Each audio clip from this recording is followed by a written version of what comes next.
Howdy folks, today we're looking at Steeltown Rockers #1 from 1990 in Marvel Comics. This is a unique book in Marvel history, a rare attempt by the company to do something genuinely different. Unfortunately, it didn't catch on.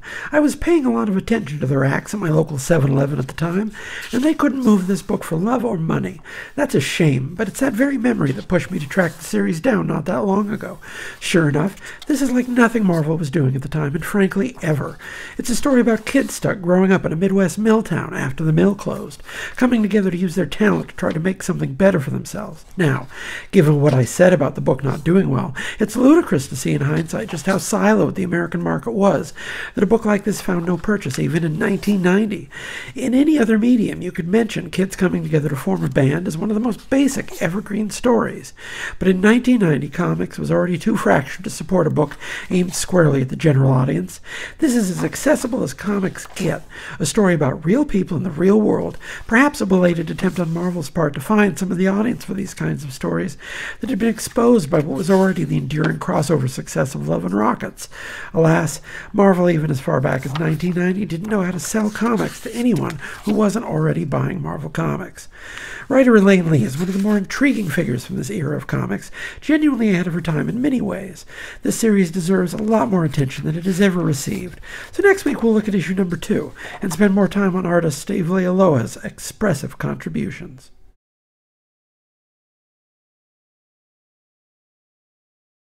Howdy folks, today we're looking at Steeltown Rockers #2 from Marvel Comics in 1990. The drama continues with a slight personnel change. Elaine takes over colors this issue in place of Michael Higgins, and the results are interesting to say the least. In the days prior to computer coloring, you didn't often see such a commitment to pastel.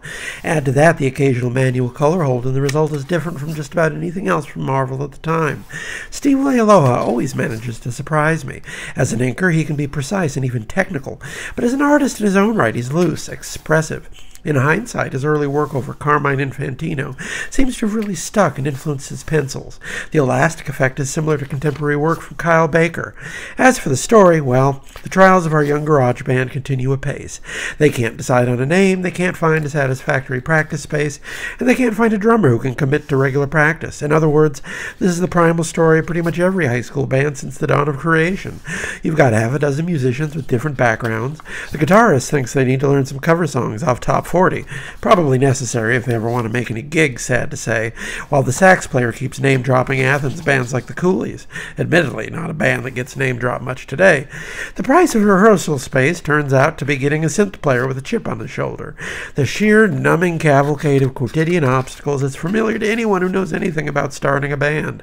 Somehow, despite it all, the desire to make music as an ensemble outweighs the inconveniences of making music as an ensemble. Meanwhile, Johnny's dad almost sets himself on fire falling asleep in front of the TV. He's not taking the loss of his job at the mill well at all. Howdy folks, today we're looking at Steeltown Rockers #3 from 1990 in Marvel Comics. The saga of our burgeoning garage band continues with an issue dedicated to showing the events of one single night in the life of our ensemble cast. Here we see the stakes for every character laid out after leaving that night's band practice. Mike and Ed run afoul of a gang of tough guys, and Ed gets beamed with a pipe. Johnny comes home to find his dad 3 sheets to the wind and smashing up the living room. Jace and Terry borrow Jace's parents' Volvo and go out to the clubs, and Sid's mother has to deal with making ends meet with an absent husband.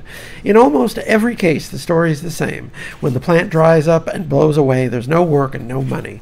The gap between haves and have-nots widens to a chasm as the working middle class slowly disappears. Talent is the only conceivable ticket out, but that ambition also puts a target on your back. You think you're better than me is the undercurrent to so many of these interactions. Ambition can land you in the ER getting stitches for your head, or worse, on your friend's doorstep at 3:30 a.m. because you knocked out your old man for hitting your mom when he was drunk. There's a great deal that remains depressingly contemporary. The economic woes pegged here to the post-industrial Rust Belt eventually became standard for much of the country, and the idea of selling out long ago receded from legibility in favor of aspiring merely to be able to pay one's bills. Lee and Leialoha's story unfolds with naturalistic grace. We see only isolated moments, pointed interactions, and rare quiet interludes. Every character is a product of their environment, and through these characters we see their environment reflected. Desperate, yes, at times even violent, traumatized, and defensive, but still clinging to the hope of something better.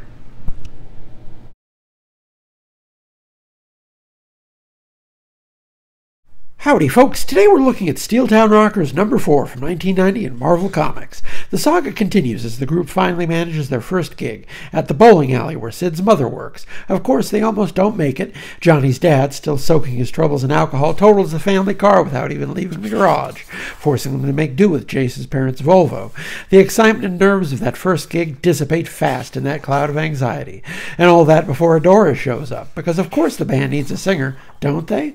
Sid takes an immediate dislike to the woman, which frankly isn't that unreasonable since the rest of the band stops in their tracks to pay attention to the new cute girl who wants to come in at the last minute and hog the spotlight. It doesn't help that literally her first act in the book is to back into Sid and break her best read right before the show. Never a good idea to antagonize the saxophone player. Meanwhile, Johnny's on the warpath, getting into a meaningless pissing match with the lead guitarist over absolutely nothing whatsoever. Eduardo's twice the player Johnny is. Problem is, he knows it, but what he doesn't know is just how quickly Johnny's family life is falling apart from the stress of his unemployed and besotted dad. Ultimately, despite the drama, the show goes off without a hitch. About as good a debut as you could hope for a high school band playing the bowling alley circuit. Only the presence of Adora threatens to bring other longer simmering resentments to boil. It'd be a tragedy if it weren't so familiar. Sid and Johnny started the band together. Sid and Johnny have shared a great deal, but Johnny doesn't have a clue how Sid feels about him and isn't likely to now that Adora's on the scene. Elaine Lee's script continues not to pull any punches. The continuing deterioration of Johnny's home life continues to drag on his best hope for the future, creating ripples of antagonism across the rest of the band. Under Steve Leialoha's pen, the quietest moments are also revealed to be the most devastating. Howdy folks, today we're looking at Steeltown Rockers number 5 from 1990 in Marvel Comics. The drama continues following a wedding gig that sees the cast in rented tuxedos for the evening. Contrary to what you might have expected, the band has survived and come together as a cohesive unit. All well and good until Terry and Adora go off on their own after the show. What first seems a romantic motorcycle ride in the woods is derailed by the addition of cocaine, which inspires Terry to go nuts trying to climb onto a moving train. He's lucky he doesn't get his arm ripped off, but the band is still left wondering what to do about a drummer with his arm left in a cast. Meanwhile, the rest of the group is left eating drive-thru hamburgers and taking their tuxedos back to the wedding rental place. They'll let them borrow them in exchange for the keyboardist fixing their computer system. Eddie wins a pot of poker at work and even has the wherewithal to use the victory to get some free repairs for Johnny's busted car. The series manages to present a slice of these characters' lives without succumbing to cheap melodrama. Much of the character growth occurs off-panel, just like real high school. People change, friendships grow out of deep rivalries, jealousies and resentments fade with familiarity. With one issue left to go, it's important to re-emphasize this isn't like any other Marvel comic that has ever been printed. This is pure drama pulled more or less out of real life. A real life filled with poverty and failure, drugs and racism, hope and joy, all wrapped up in the indescribable jumble of growing up. As strange as it seems, this is the closest Marvel ever came to some kind of counter-programming for the alternative comics boom that produced work like Love and Rockets or the later Zot. I don't, however, need to look to know that the book met a muted response from that audience, as Marvel has never known how to sell comics to anyone outside its chosen demographic. However, worth pointing out, no Eisners were awarded in 1990, so it's fun to imagine they could have at least been nominated. Howdy folks, today we're looking at Steeltown Rockers number 6 from 1990 in Marvel Comics. The saga of the Steeltown Rockers comes to an end, a noble experiment and a tantalizing road not taken for mainstream comics. This final issue is concerned with the aftermath of Terry's terrible behavior. Ed's dad finds Terry's coke and comes down like a ton of bricks on his son. Meanwhile, Jason's dad finds his stolen artwork at a local comic convention. Turns out Terry was a bit of a trust-fund brat, a thief and an addict whose dad blames the rest of the band when he has to send Terry off to military school.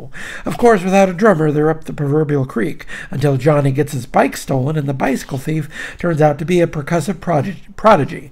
It's not a clean ending, really, and it hardly ends with groundbreaking success, but it ends with the Rockers accepting a gig as the Friday night house band for a dive bar called The Dive Bar, which features mud wrestling on Saturdays. The story ends not with a climactic breakup or a crushing failure, but on a note of hope. The Steeltown Rockers haven't appeared in 33 years, save for a mention in an issue of Moon Knight years later that that confirmed they went on to record at least one album, as well as an appearance as a band poster on an episode of Agents of S.H.I.E.L.D., confirming that the band exists in at least one small corner of the Marvel Cinematic Universe as well. Steeltown Rockers may not have made an impact, but it deserves to be remembered as a truly groundbreaking book for its time. It just wasn't ground the company particularly cared to have broken. A series in severe need of rediscovery and reappraisal, maybe even a new printing. Elaine Lee and Steve Leialoha deserve all the accolades we can muster. It's never too late to recover a masterpiece.